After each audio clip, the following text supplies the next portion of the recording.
book of Esther, did you know the name of God is not even mentioned? Anybody knew that already?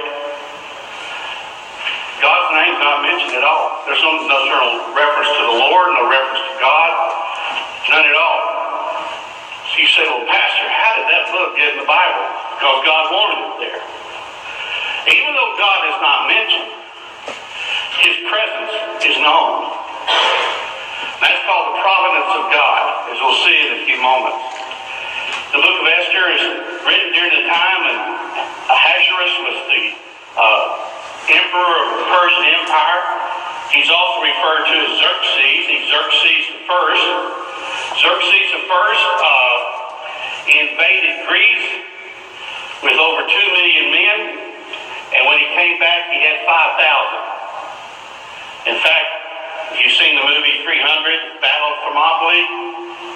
He was the Persian king. Now, I don't think he looked like the one they made in the movie.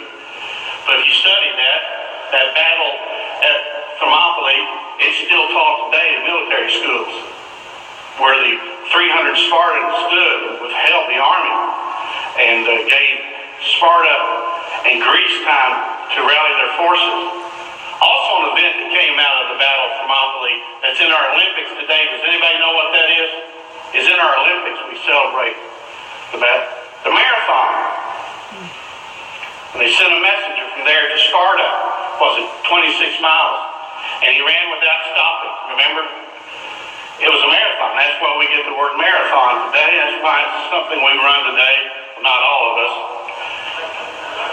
Driving 26 miles kind of puts me out. So there's some things about Xerxes. So it helps you understand that he's a very powerful king. He's king of Persia. And it says in the Bible, in the book of Esther, that his domain, his provinces, went all the way from India to Ethiopia. Now, Persia today is Iran. That'd be the Medo-Persian Empire. That would be today Iran. And we notice that in the book that, like I said, God is not mentioned. There's no mention of God, but an evident presence of God's providence. And if anything else, the book of Esther is about the providence of God. What's it mean when you talk about the providence of God? It means that God directs all things. He hasn't just put this world in order and wound it up like a clock and just left it alone to run its own course. He's involved. He's involved. The providence of God, the providential will of God. He's there. One of the definitions for providence, maybe this will help you understand, is God directs all things seen and unseen to His purpose. Everything. Paul mentions that in Romans 8:28, doesn't he? All things work together for the good of those who love the Lord and are called according to His purpose. One author put it this way: providence of God is God's hand is in the gloves of human events. Have a glove represent humanity, His hand moving it. His hand is moving it. The providence of God. In fact, the providence of God deals with suffering and evil.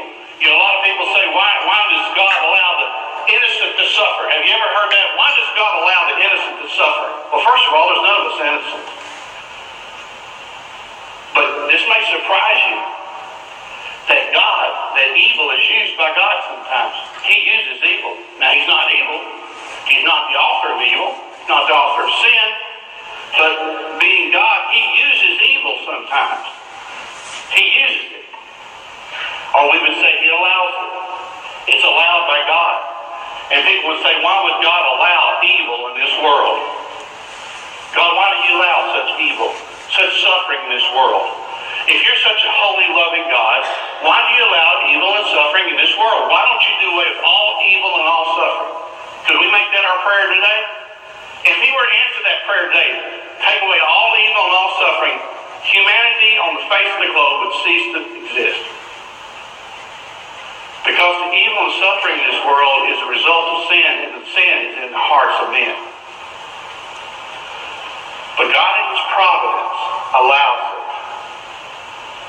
As Jesus told the parable of the wheat and the tares. Remember? He said, the way you separate the wheat and the tares is not when you first plant them, but at the harvest. You'll be able to separate the weeds from the wheat.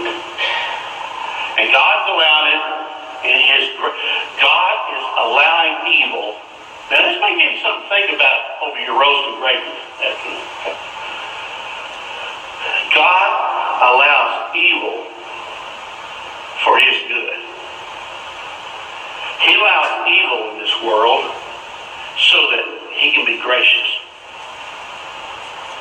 I smell wood burning. He allows it because there's some, not everybody, that will come. There are some that will turn to him. There are some that will repent. There are some that will embrace him through his Son, Jesus Christ. So God allows it. He does not destroy the wicked along with the righteous. Remember the prayer of Abraham for Lot? And Abraham said, "Would you destroy the righteous with the wicked?" And God, in his providence, said, "No. If there be any righteous there, I will spare them." And we know the rest of the story. So God, in his providence, he allows evil. He's not evil. And that's one of the strongest arguments, or I say the strongest, is one of the arguments people use sometimes to trick you about God. And you'll hear it, see something on the news. If there's a God, why does that happen? Well, first of all, some things I can't answer because God didn't put me on his answering committee. But he can answer it, but some things he will not answer. We've got to trust him by faith. I'm sure Job had questions, didn't he? You read the book of Job, why he was suffering. But through it all, he trusted in the Lord. Though he slayed me, yet will I trust him. You got to trust in God. But in the book of Esther, it's a great story. In fact, it's more about Mordecai than the book of Esther. Let me ask you a question. Have any of you ever read, how many of you read the book of Esther? Okay? Kind of know the story. If you've never read it, you need to read it. Not now. It's a great story. People say, Esther, it's a wonderful story. Xerxes was the greatest king in the world of that day, and he celebrated in his kingdom. He brought in all his wealth, had a big banquet, and he invited his queen Vashti to come in.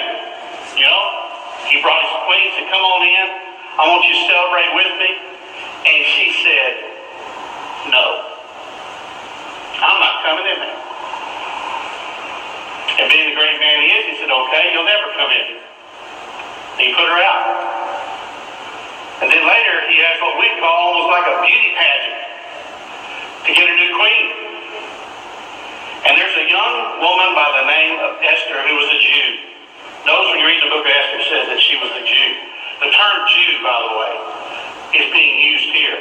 You don't find it anywhere else except Ezra and Nehemiah and those books written during the interbiblical period, during the captivity period.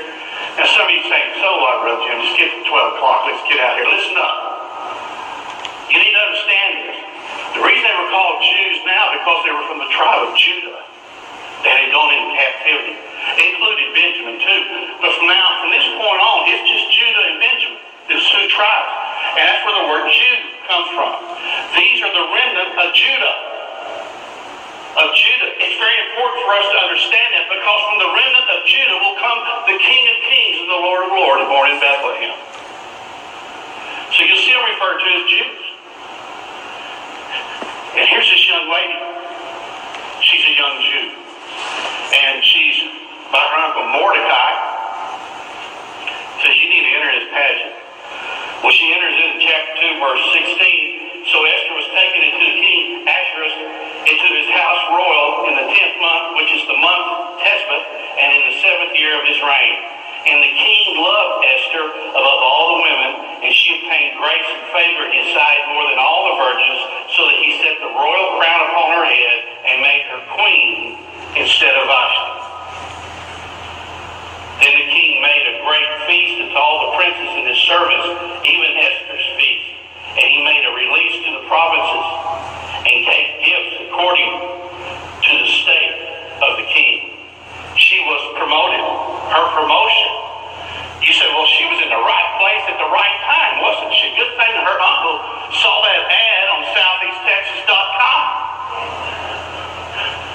No, by the providence of God. Of all people, this young Jewish maiden would now be the queen of Persia, the greatest kingdom in the world of that day. Her promotion was by the providence of God. And she had a purpose. As we know, if you look at chapter 4, verses 14 through, make sure I can read them on writing, 14 to 16.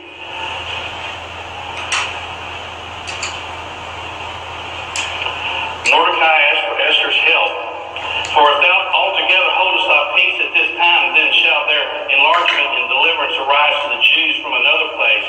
But thou and thy father's house shall be destroyed.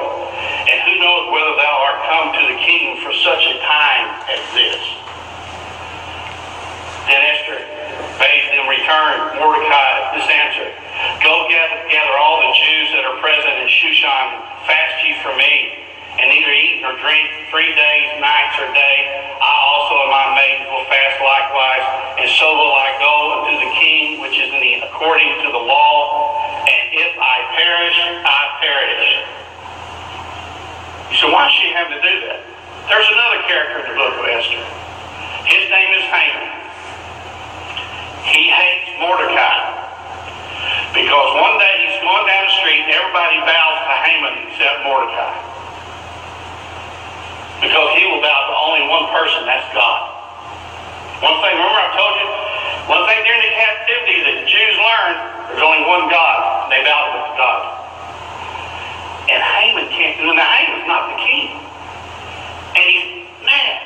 So he persuades Xerxes to allow the slaughter of the Jews. And Mordecai gets word to Esther to go talk to the king. And notice he says, for such a time as this. I love that verse, don't you? What he's saying to her is, Esther, maybe the reason you're the queen is for this event right here. God saw it coming, and he put you in a place of influence that could save your people for such a time as this.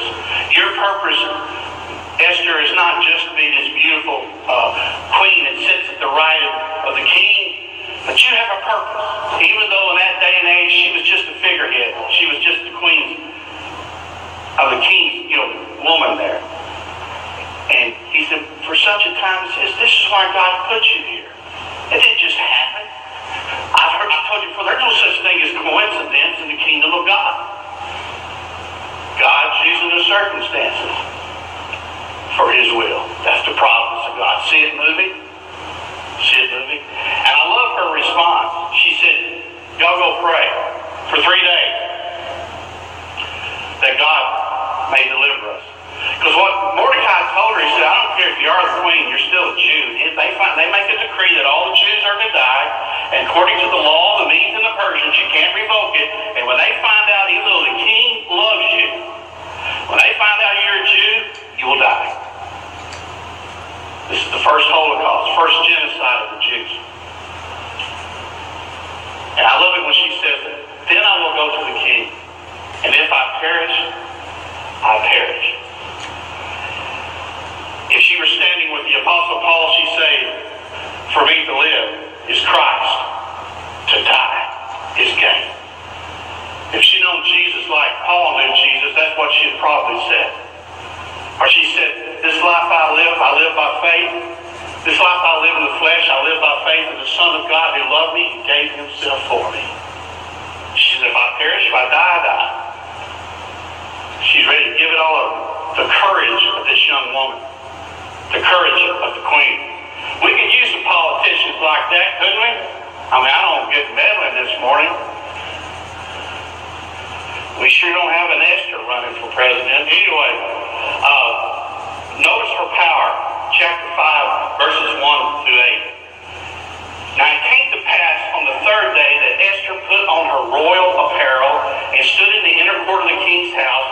against the king's house, and the king sat upon the royal throne in the royal house over against the gate of his house. And it was so when the king saw Esther, the queen, standing in his sight, the king held out to Esther the golden scepter that was in his hand. So Esther drew near and touched the top of the scepter. Then said the king unto her, What wilt thou, Queen Esther? And what is thy request? It shall be even given to thee the half of the kingdom. And Esther answered, If it seem good unto the king, let the king and Haman come this day unto the banquet that I have prepared for him. Then the king said, Cause Haman to make haste, that he may do as Esther has said. So the king and Haman came to the banquet that Esther had prepared. And the king said unto Esther at the banquet of wine, What is thy petition? And it shall be granted thee. And what is thy request? Even to the half of the kingdom, it shall be performed. Then answered Esther and said, My petition, my request is, if I have found favor in thy sight of the king, and if it please the king, grant me petition to perform my request. Let the king and Haman come to the banquet that I shall prepare for them, and I'll do tomorrow as the king has said. She's invited the king to a banquet. And by the way, bring Haman. Now she's using some power here as the queen, isn't she? Stay with me. I won't read it. But Haman finds out, he tells his family, they're all excited. You know why you're going to that banquet, Haman? They're going to promote you. You're moving on up. Yeah. It's going to be good for you, Haman. Chapter 7, verses 1 through 6. So the king and Haman came to the banquet, and Esther, the queen, and the king said unto Esther on the second day at the banquet of wine, What is thy petition, Queen Esther? And it shall be granted thee. And what is thy request? And that shall be performed, even to the half of the kingdom. Then Esther the queen answered and said, If I have found favor in thy sight, O king, and if it please the king, let my life be given me at my petition, and my people at my request. For we are told that I and my people to be destroyed, to be slain, and to perish. But if we had been sold for bondmen and bondwomen, I had held my tongue, although the enemy could not countervail the king's damage. Then the king answered and said unto Esther, the queen, Who is he, and where is he, that thus presume in his heart to do so? He said, Who's the guy who's behind this? Now, who's at the banquet? Haman. He thinks he's fixing to get a badge or something, you know. And Esther said, the adversary and enemy is this wicked Haman. Then Haman was afraid before the king and the queen, the king arising from his banquet of wine in his wrath, went into the palace garden, and Haman stood up to make request for his life to Esther the queen, for he saw that there was evil determined against him by the king. Then the king returned out of the palace garden to the palace banquet of wine, and Haman was fallen upon the bed whereon Queen Esther was. And the king would, he forced the queen also before me in the house. See, Haman was falling on her bed at mercy. The king walks us.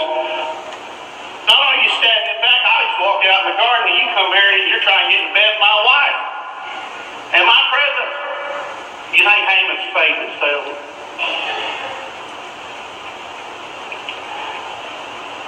As the word went out of the king's mouth, they covered Haman's face.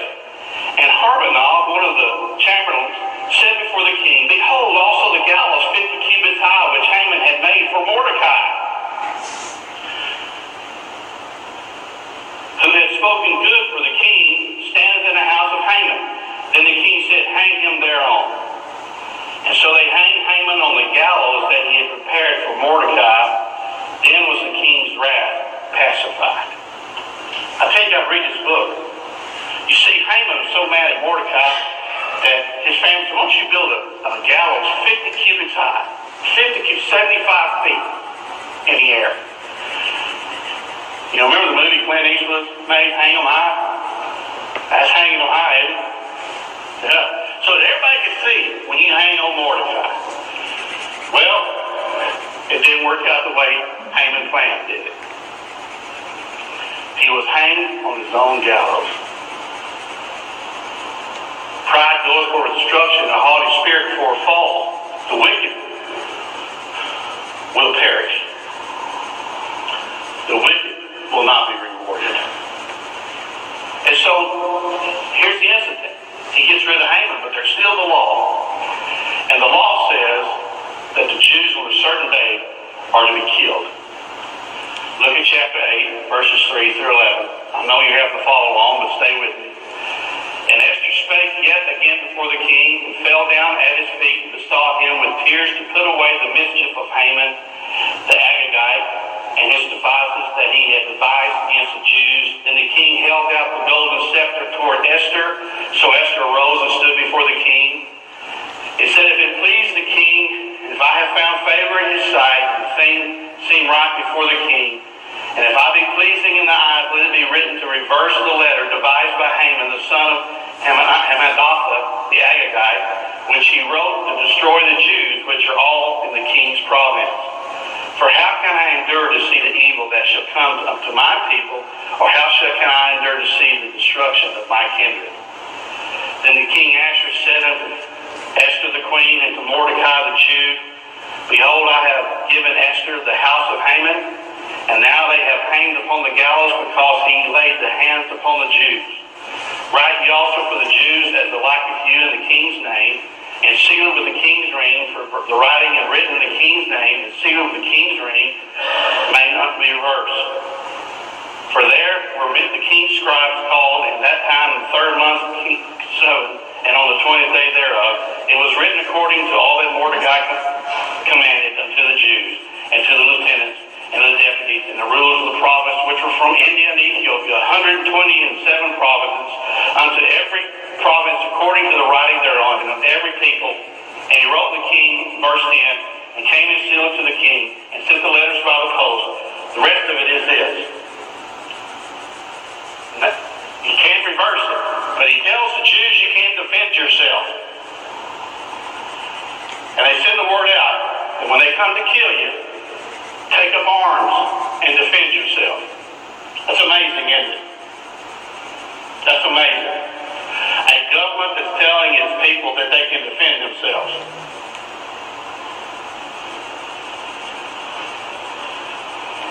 Just thought I'd say that. But the plea of Esther is unique. Think about this. Given the geopolitical world we live in today, is very mixed.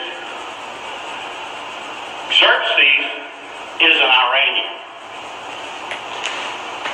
or Iranians are of his ancestry.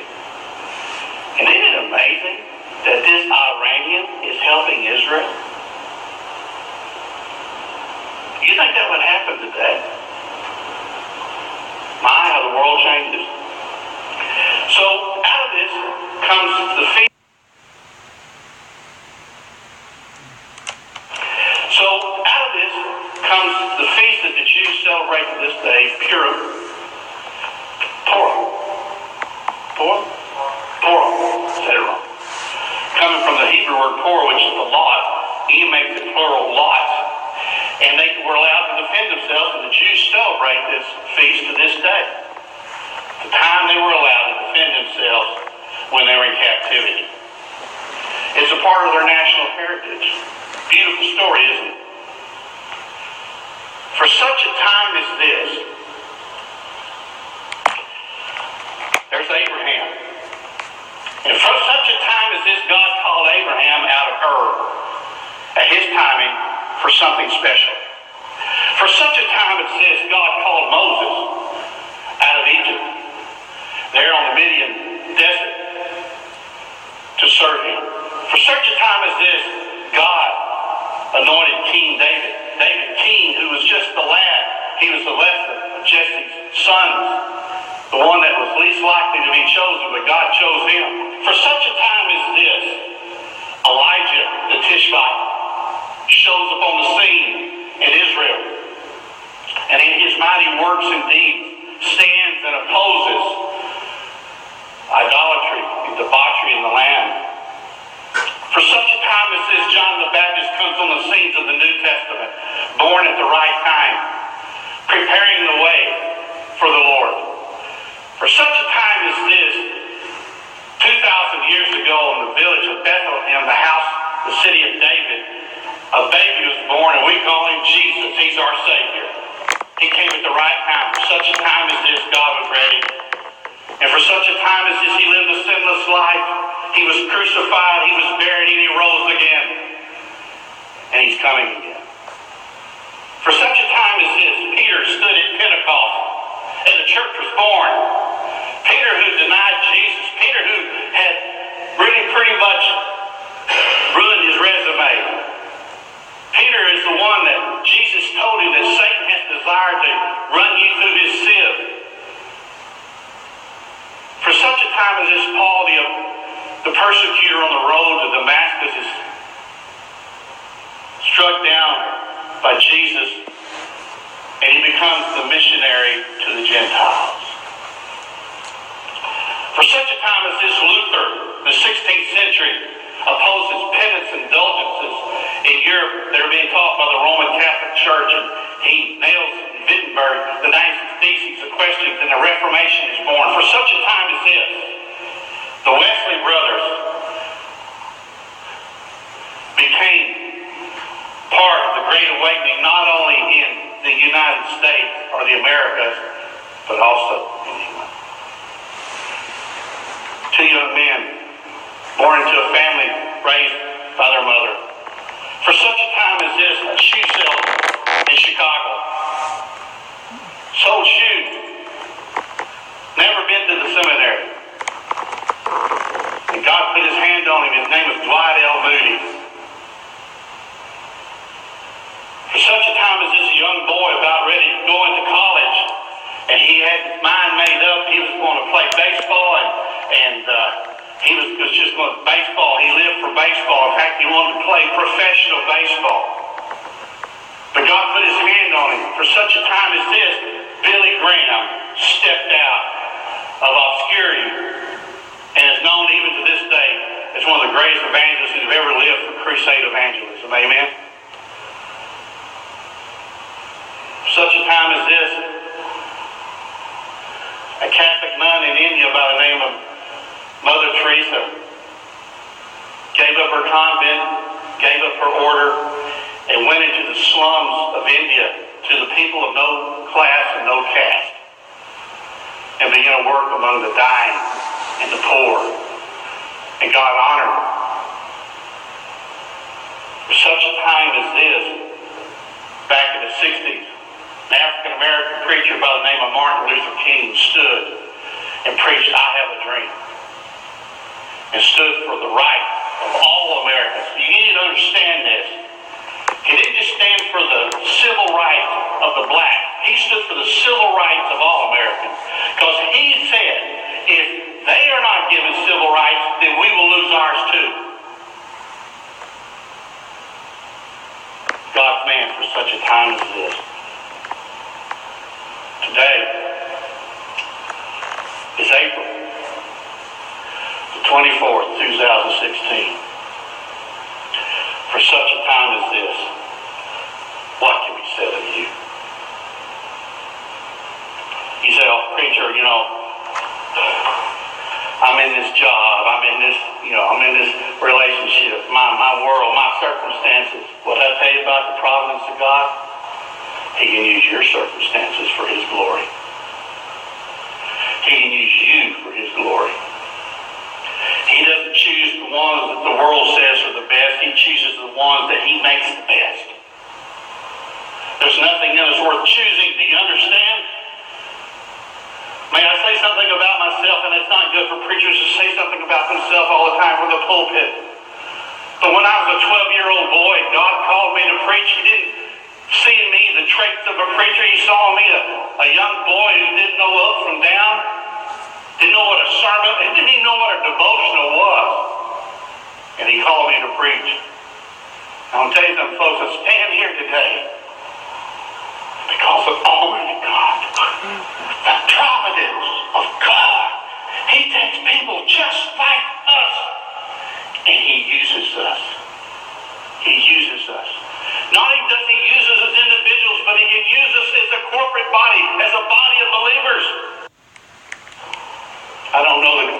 ministry because y'all took all my books. Whose idea was that? But there was a church in England one night, winter's night, small congregation, less than a handful. And one of the laymen was going to preach that night. And he could have very easily said, well, it's just us, let's go home.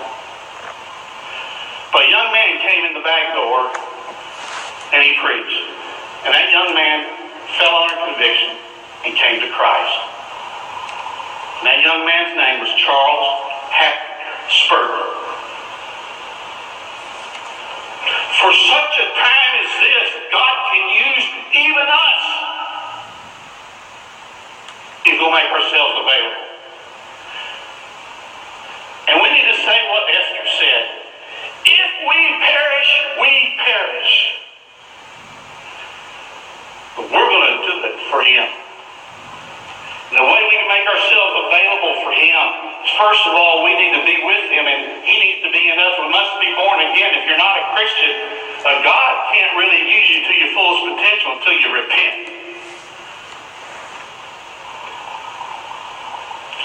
And as we repent, we need to learn to love the Lord. Don't ever leave your first love. Sometimes we get so wrapped up in church, we forgot that we love the Lord.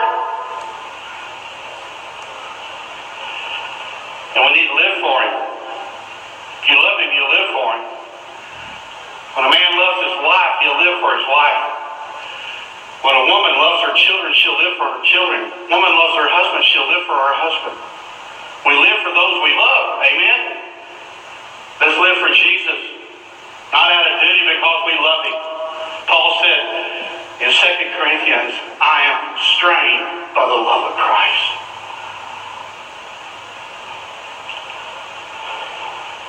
We need to pray and pursue God's purpose for our life. God has a purpose for every one of you.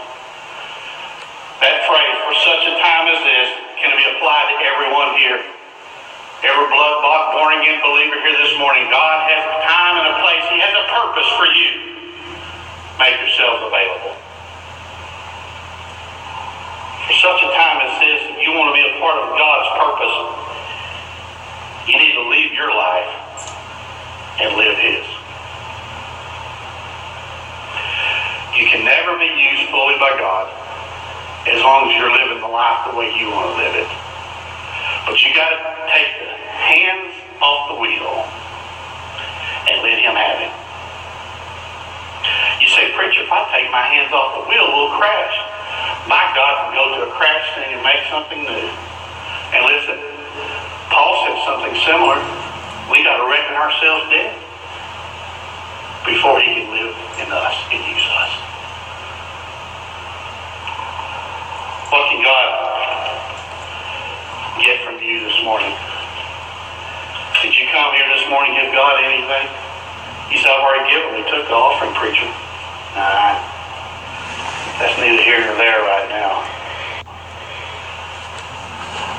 God doesn't really care as much for His money, your money, as He does for your soul in your life. God doesn't look down at our churches and count the offering plates, look at the budget and say, oh, my churches have got some money down. I really don't think God ever looks at our budgets, but He doesn't care. Because it's nothing to Him. He looks at us. You say, what do you mean God doesn't look at our budgets? My God doesn't need money to do what He wants to do. Never has. He does it without it. But He cannot do it without people committed to Him. He has chosen to make us a part of His kingdom purpose, His providential will. I ask you this morning, surrender your life to His will. Don't make a bargain with Him. Just give Him what you got and come to Jesus. Just as I am, without one plea. Just as I am, I come. Heavenly Father, we thank You for this day. God, thank You for the young lady named Esther.